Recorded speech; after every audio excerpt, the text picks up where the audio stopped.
Hello बच्चों, मेरा नाम है मोहित और आपका स्वागत है हमारे यूट्यूब चैनल हिस्ट्री चैंपियन में। तो जैसा कि आप जानते हो, आपका जो पेपर होने वाला है foundation of the English language A comprehension introduction journal English का जो पेपर होगा आपका कल 11 तारीख को। तो उससे संबंधित काफ़ी बच्चों के सवाल आ रहे हैं। सर, हमें कुछ आप जो यूनिट नंबर 3 और 4 हमारी CV जॉब एप्लीकेशन रिपोर्ट और इम्पोर्ट क्वेश्चन वाला टॉपिक, उससे आप हमें इंपॉर्टेंट बता दो, क्योंकि 40 में से 30 नंबर के प्रश्न तो उन्हीं 2 यूनिट से आने वाले हैं। तो बच्चों, उसी से संबंधित इंपॉर्टेंट क्वेश्चन मैं आपके सामने लेकर आ गया हूँ। ये समझ लो। देखो, ये दो ऐसे टॉपिक है, मैं आपको पहले बता देता हूँ। ज़्यादा जॉब एप्लीकेशन और रिपोर्ट कुछ भी आ सकता है। देखो, इनमें से जरूरी नहीं कि मैं बता रहा हूँ वही आ रहा हूँ, लेकिन जो पिछले सालों का ट्रेंड रहा है उसी को एनालिसिस करके मैंने ये बनाए हैं। और मुझे पूरी पूरी उम्मीद है कि उन्हीं में से आएगा। और अगर आप इनके सॉल्यूशन जो मैं बताऊँ अगर वो पढ़ के चले जाओगे तो आप कोई भी आ जाए आप बहुत आराम से कर ले जाओगे। लेकिन ये सबसे ज़्यादा मोस्ट इंपॉर्टेंट है, इनको तो आप जरूर से पढ़ के चले जाना। और आप देख लेना, मैंने जितने पिछले गेस्ट पेपर दिए हैं उनमें से आया है, तो इसमें से भी देखने को मिलेंगे। तो इससे पहले अपन वीडियो को शुरू करें, आप चैनल को सब्सक्राइब नहीं करते हो, चैनल को सब्सक्राइब कर दो, वीडियो को लाइक कर दो और अपने दोस्तों को जरूर से आपको शेयर कर देना है। तो सबसे पहले जॉब एप्लीकेशन की बात करें, आपने वैसे तो देख ली होंगी वीडियो की स्टार्टिंग में। आपको एप्लीकेशन लिखनी है किसके पोस्ट के लिए? जॉब एप्लीकेशन के साथ आपको हमेशा CV भी लिखना होता है, दोनों चीजें साथ लिखनी होती हैं। तो job application for the post of किसके लिए? स्कूल टीचर के लिए, कॉलेज टीचर के लिए। एक ही बात है, स्कूल टीचर के लिए भी लिखोगे या कॉलेज टीचर के लिए लिखोगे, बस क्वालिफिकेशन में अंतर आ जाएगा, इतना ही अंतर है। बाकी बाकी चीजें समान रहेंगी। अब क्या होता है, ये प्रश्न देखो कैसे कैसे पूछा जा सकता है, ये बड़ा इंपॉर्टेंट है। क्या तो आएगा, job right application for the teacher of school या कॉलेज टीचर। और मुझे पक्की उम्मीद है कि इस बार कॉलेज टीचर के लिए प्रश्न आपके सामने देखने को मिल सकता है। या फिर ऐसा आएगा, इंग्लिश टीचर, साइंस टीचर या मैथ टीचर के लिए आप लिखिए। तो बस यही है, अगर आप स्कूल टीचर के लिए भी लिखोगे तो इंग्लिश, मैथ या साइंस इसमें से तो आप चुनोगे कौन से टीचर के लिए लिख रहे हो, तो उसी तरीके से आपको लिखना है। और इस क्वेश्चन के सॉल्यूशन कहाँ पर मिलेंगे? जो मैंने 1 घंटे की जो आपके सामने मास्टर क्लास डाल रखी है, वहां पर आपको जो सॉल्यूशन है मैंने ऑलरेडी करा रखा है इससे संबंधित, तो आपको वो क्लास जरूर से देख लेनी है। अगर अगले वाले पोस्ट की बात करूँ, right A application for the post of clerk, तो आपको कलरक की पोस्ट के लिए लिखना है। गवर्नमेंट बैंक के लिख लो या किसी भी चीज के लिए, कलरक की पोस्ट के लिए आपको जॉब एप्लीकेशन तैयार करनी है, प्लस CV के लिए। काफी ज्यादा मोस्ट इंपोर्टेंट है, अच्छे से इसको भी पढ़ के चले जाना, देखने को मिलेगी। अगले वाला क्या? Application for the post of librarian, तो लाइब्रेरियन की पोस्ट के लिए आपको जॉब एप्लीकेशन लिखनी है। तो यह आपके सामने प्राइवेट जो गवर्नमेंट अधिकारियों से संबंधित पोस्ट के लिए मैंने आपको लगभग तैयार किए, क्योंकि पिछला ट्रेंड यही बता रहा है कि आपके सामने प्राइवेट जो गवर्नमेंट टीचर या गवर्नमेंट कलर, गवर्नमेंट लाइब्रेरियन वगैरह जैसी ही गवर्नमेंट पोस्टों से संबंधित आपके सामने जॉब एप्लीकेशन बनवाई जा रही है।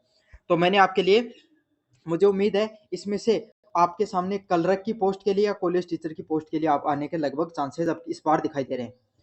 अब रिपोर्ट बताऊं, देखो रिपोर्ट का जो पिछला ट्रेंड है वो देख लेना, आप एडिटर का देखने को मिलेगा आपके सामने रिपोर्ट आएगी, वो एडिटर को लिखने के लिए आएगी आएगी और आएगी।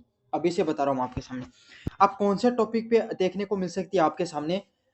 अलग अलग टाइप के टॉपिक लिया मैंने, करंट से भी टॉपिक लिया है, आपकी कॉलेज से संबंधित पर्सन टॉपिक भी लिया है, और एक टॉपिक मैंने आपके सामने जो एडिटर के जो मोस्ट रिपीटली पूछे जाते हैं वो लिया है, जो पिछला ट्रेंड बता रहा है मैं। तो जिसमें आ सकता है poor condition of the road in your city. तो आपको पता है बारिश का मौसम, मानसून का सीजन चल रहा है और रोड की कंडीशन की जो न्यूज है वो लगातार खबरों में आ रही है। तो मुझे इस चीज की उम्मीद है कि इस बार जो मानसून में जो रोड की खराब हो जाती है उससे संबंधित पर्सन आपके सामने जरूर से देखने को मिल सकता है। ये भी काफी ज्यादा मोस्ट इंपोर्टेंट है। अब आपको सॉल्यूशन कहाँ देखना, वही जो मैंने 1 1.5 घंटे या 2 घंटे वाली जो मास्टर क्लास करा रखी है इंपोर्टेंट राजस्थान यूनिवर्सिटी संबंधित, वहीं से देखने को मिलेंगी, अच्छे से कर लेना उनको। Irregular supply of the water, drinking water, तो ड्रिंकिंग वाटर से संबंधित जो इरेगुलर सप्लाई उससे संबंधित आपको देखने को मिल सकती है। क्यों देखने को मिल सकती है? क्योंकि अभी जो आपके सामने गर्मियों का मौसम गया है, पानी की किल्लत आपको होती है गर्मियों में, तो मुझे उम्मीद है कि ये पर्सन भी आपको देखने को मिल सकता है। अगले वाले पर्सन की बात करूं, survey heat wave on the climate impact of North India. तो ये पर्सन मैंने करंट से लिया है, 2025 में जो सबसे ज्यादा करंट में चल रही है कि हीट वेव जो हमारे आज के समय गर्मी का एक नया रूप देखने को मिलता है हीट वेव से संबंधित, तो ये पर्सन भी आपके सामने देखने को मिल सकता है। आपको एडिटर को लिखनी है रिपोर्ट। अगले वाले पर्सन की बात को, report on the annual sports day, annual in sports day, function day, इन सब पे आपको कॉलेज में संबंधित जो भी फंक्शन होता है उससे संबंधित एक आपको देखने को मिल सकती है रिपोर्ट। तो देखो हर टाइप का मैंने कवर किया है। जो रेगुलरली आपके सामने रोड कंडीशन, पानी की सप्लाई से संबंधित मोस्टली एडिटर को लिखी जाती हैं, फिर एक करंट से टॉपिक उठाया मैंने हीटवेव वाला, और आपके सामने अगर स्कूल कॉलेज से संबंधित कोई फंक्शन वगैरह की आ सकती है, स्पोर्ट डे से संबंधित आ सकती है, तो मैंने उससे भी एक टॉपिक आपके सामने उठा लिया है। तो ये आपकी रिपोर्ट, इनमें से ही आपको लगभग एक रिपोर्ट देखने को मिलेगी।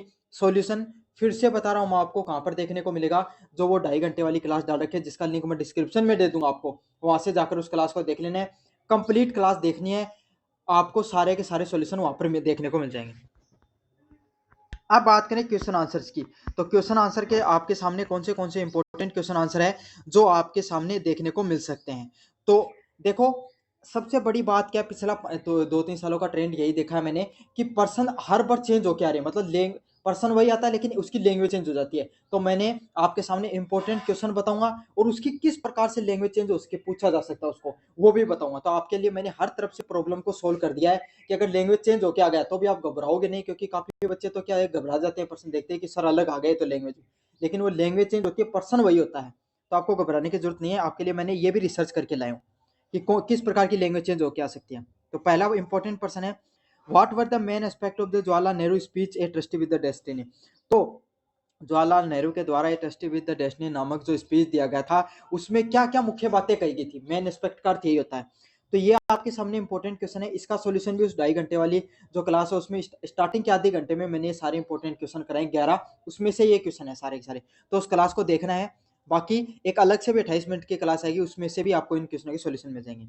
तो पहला क्या है, describe the key point highlight by the Nehru in the speech a trust with the destiny. तो इस प्रश्न को ऐसे भी पूछ सकता है कि कौन से जो मुख्य पॉइंट थे जिनको जवाहरलाल नेहरू के द्वारा हाईलाइट किया गया था ट्रस्टी विद द डेस्टिनी में।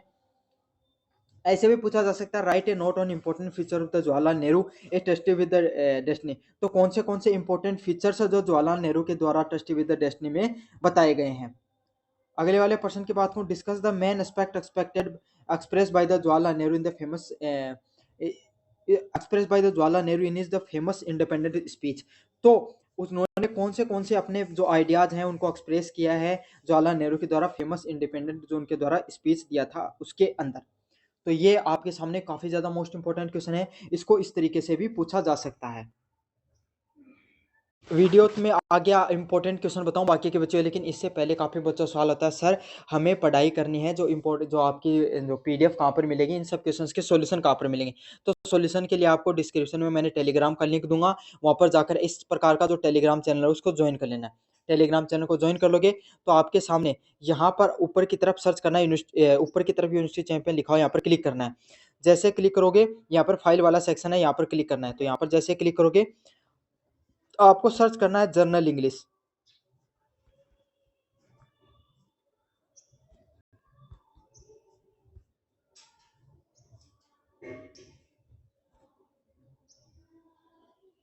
तो आपको सिंपली क्या क्या सर्च कर लेना, इंग्लिश सर्च करोगे ना तो यहाँ पर एक पीडीएफ बनी हुई है second semester English paper guess paper वाली।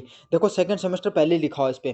तो ये वाली जो पीडीएफ है यहाँ पर देख सकते हो, सीवी का फॉर्मेट मैंने अलग से करा रखा है आपके सामने। फिर एक उदाहरण भी दे रखा है मैंने, सीवी किस प्रकार से लिखा जाता है।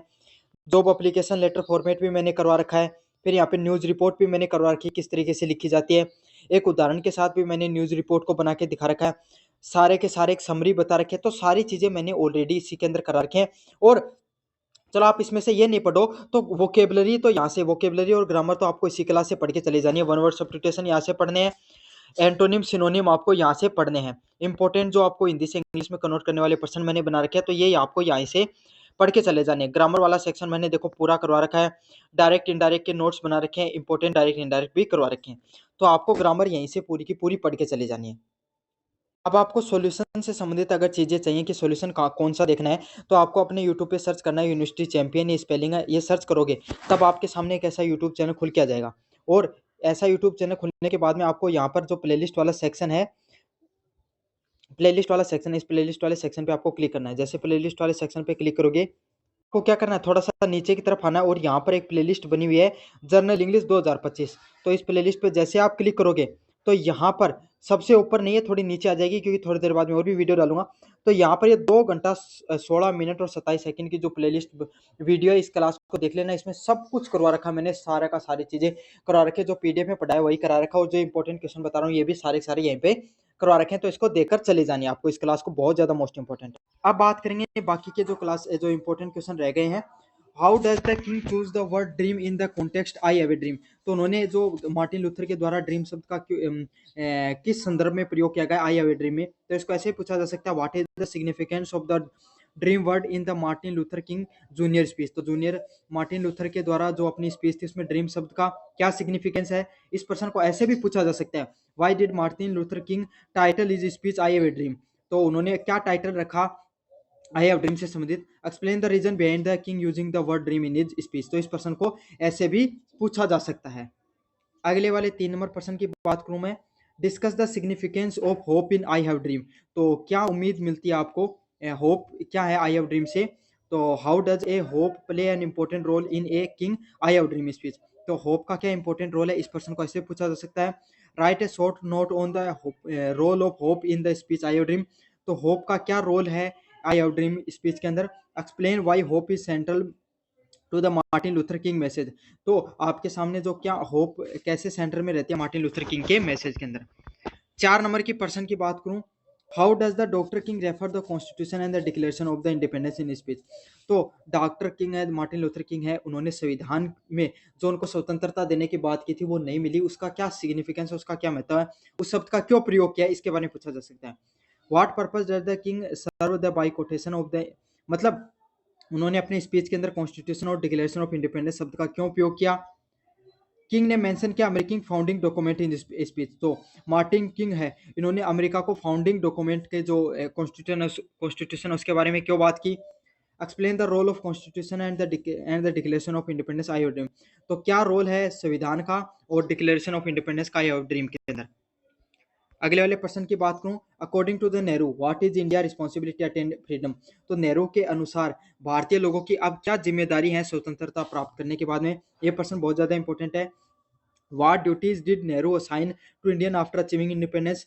According to Nehru what should be the role of citizen in a free India, क्या रोल है सिटीजन फ्री इंडिया के बाद में।